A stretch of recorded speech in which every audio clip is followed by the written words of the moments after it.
अस्सलामुअलैकुम वरहमतुल्लाहि वबरकातुहू। मुहतरम अजीज़ों और दोस्तों, क्या बैंक में पैसे फिक्स डिपॉजिट कराकर उस पर हासिल होने वाले इंटरेस्ट को अपने घर खर्च में इस्तेमाल करना जायज़ है?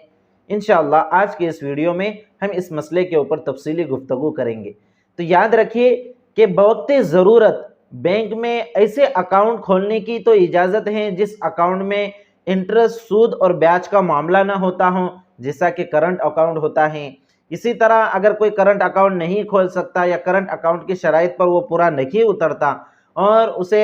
करंट अकाउंट खोलने की इजाज़त बैंक नहीं देती, बल्कि उसे सेविंग अकाउंट खोलने की ज़रूरत पेश आए अपने पैसों की हिफाजत वगैरह के लिए, कारोबारी ज़रूरियात की वजह से, तो सेविंग अकाउंट भी वो ऐसे वक्त खोल सकता है। लेकिन साथ में ये बात भी याद रखें कि अब आप जब बैंक के अंदर अपना अकाउंट ओपन करें और अगर उस अकाउंट के ऊपर बैंक आपको इंटरेस्ट, सूद और ब्याज दे, तो उस सूद और ब्याज का अपने हक में इस्तेमाल करना जायज़ नहीं है, अपने लिए इस्तेमाल करना उसका जायज़ नहीं है। बल्कि उसका असल हुक्म तो यही है कि उसके मालिक असली, तो यानी जिस आदमी के कर्ज के ऊपर बैंक ने सूद वसूल किया है, इंटरेस्ट वसूल किया है, उस मालिक हकीकी को वो क्या कर दिया जाए, सूद वापस कर दिया जाए। लेकिन ये चूंकि मुहाल है, मुमकिन नहीं है, इसलिए कि बैंक के अंदर हजारों लोगों के, लाखों लोगों के अकाउंट होते हैं और बैंक ने किस शख्स को कर्ज दिया है और किससे ये वसूल किया है ये हमको पता नहीं चल सकता। तो ऐसी सूरत में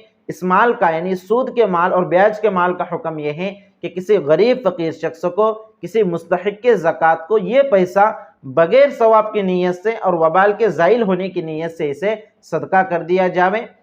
लेकिन बैंक के अंदर अगर कोई पैसों की फिक्स डिपॉजिट कराता है तो ये जायज़ नहीं है, इसलिए कि बैंक में फिक्स डिपॉजिट कराने की कोई ज़रूरत है ही नहीं। बैंक में जो लोग फिक्स डिपॉजिट कराते हैं वो इस गर्ज से और इस मकसद से कराते हैं कि फिक्स डिपॉजिट के ऊपर जो सूद, जो इंटरेस्ट और जो ब्याज हासिल होगा, उस ब्याज और सूद को हम अपने खर्च में इस्तेमाल करेंगे, वो हमारे काम में आएगा और उसे वो अच्छे खासी इनकम समझते हैं। इसलिए कि जब ज़्यादा फिक्स डिपॉजिट होती हैं तो उसके ऊपर ज़्यादा इंटरेस्ट और सूद मिलता है। तो बहुत सारे लोग इस तरह से करते हैं, तो उन्हें चाहिए वो याद रखे, इस मसले को अच्छे से समझे कि बैंक में इस तरह से फिक्स डिपॉजिट कराना और उस पर सूद वसूल करना ये जायज़ नहीं है। इसलिए मेरे अजीज़ और दोस्तों, हरगिज़ बैंक में फिक्स डिपॉजिट न कराए। लेकिन अगर किसी ने करा दिया है और उसके ऊपर उसे सूद मिल रहा है तो वो सूद को क्या करे, किसी गरीब फकीर शख्स को, मुस्तहिक के ज़कात शख्स को वो बगैर सवाब की नीयत से सदका कर दे,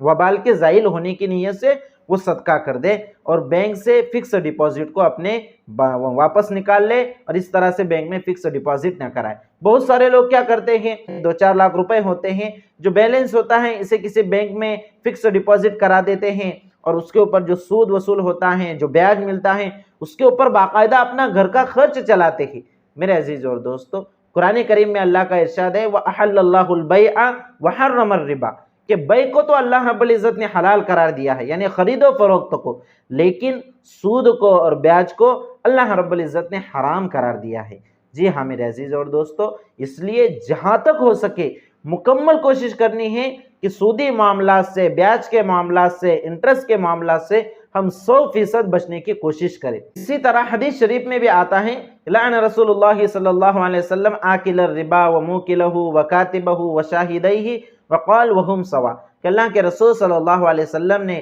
सूद खाने वाले, सूद खिलाने वाले, यानी जो सूद वसूल कर रहा है और जो अदा कर रहा है, दोनों भी, इसी तरह सूदी मामले को लिखने वाले, इसी तरह सूदी मामले पर गवाह बनने वाले, इन सब के ऊपर लानत फरमाई है। और आप सल्लल्लाहु अलैहि वसल्लम ने फरमाया वहुम सवा, ये सब बराबर है। आज हमारे माशरे के अंदर सूद वसूल करने को तो गुनाह समझा जाता है, गलत समझा जाता है, लेकिन सूद जो अदा कर रहा है उसको गलत नहीं समझा जाता। लोग सिर्फ अपने कारोबार को बढ़ाने के लिए, अच्छा घर तामीर करने के लिए, अच्छी गाड़ी और कार खरीदने के लिए, छोटी छोटी ज़रूरियात के लिए क्या करते हैं, सूद और ब्याज के ऊपर पैसे निकलते हैं और लोन निकालते हैं और ये समझते हैं कि हम सूद वसूल थोड़ी कर रहे हैं, हम तो सूद अदा कर रहे हैं। तो उन्हें इस हदीस के ऊपर गौर कर लेना चाहिए कि जिस तरह सूद वसूल करना गुनाह है, इसी तरह सूदी मामला करना, सूदी मामले पर सूद अदा करना, इसी तरह उसको लिखने वाला, उस पर गवाह बनने वाला, सब के सब गुनाह में बराबर के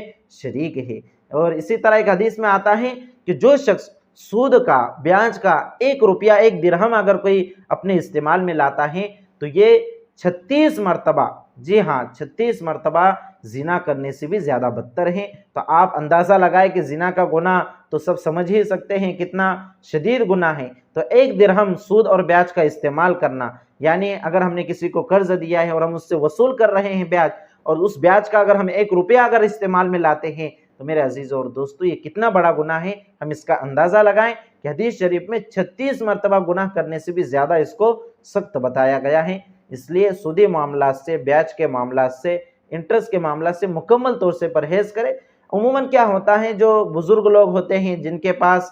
کوئی کاروبار کی کوئی لائن نہیں ہوتی، کوئی کاروبار تجارت نہیں کر سکتے، تو ایسے لوگ جو اپنے پاس جو پونجی ہوتی ہے، جو بیلنس ہوتا ہے، اسے کسی بینک میں ڈپوزٹ کراتے ہیں اور پھر اس پر جو سود وصول ہوتا ہے اس پر اپنے گھر کا خرچ چلاتے ہیں، اور وہ یہ کہتے ہیں کہ اب ہم بوڑھے ہو چکے ہیں، کاروبار نہیں کر سکتے اور کوئی تجارت نہیں کر سکتے، تو اب ہم کیا کریں؟ تو میرے عزیز اور دوستو، دوسری بھی بہت ساری شکلیں ہیں۔ آپ کسی کے ساتھ پارٹنرشپ کر لیں، آپ کے رشتہ دار میں، آپ کے وارثوں میں کوئی نہ کوئی ایسا تو ہوگا جس کے اوپر آپ اعتماد کر سکتے ہو، اس کے ساتھ آپ شرکت کا معاملہ کریں، پارٹنرشپ کا معاملہ کریں یا مضاربت کا معاملہ کریں، یعنی کسی کو مزدوری پر رکھ لے، آپ کوئی دکان وغیرہ ڈال دے اور وہ اس مزدور سے کام لے، آپ صرف نگرانی کرتے رہے۔ اگر کرنا چاہیں تو بہت ساری چیزیں ہیں، لیکن اگر تو ہی نہ چاہیں تو بہانے ہزار ہیں۔ مسئلہ ایسا ہے، اس لیے انسان کو یہ کوشش کرنی چاہیے کہ وہ حرام کام سے، حرام عمل سے جتنا ہو سکے وہ اجتناب کرے۔ جب وہ نیت اور ارادہ اور اس کا عزم پختہ ہوتا ہے تو پھر اللہ رب العزت اس کی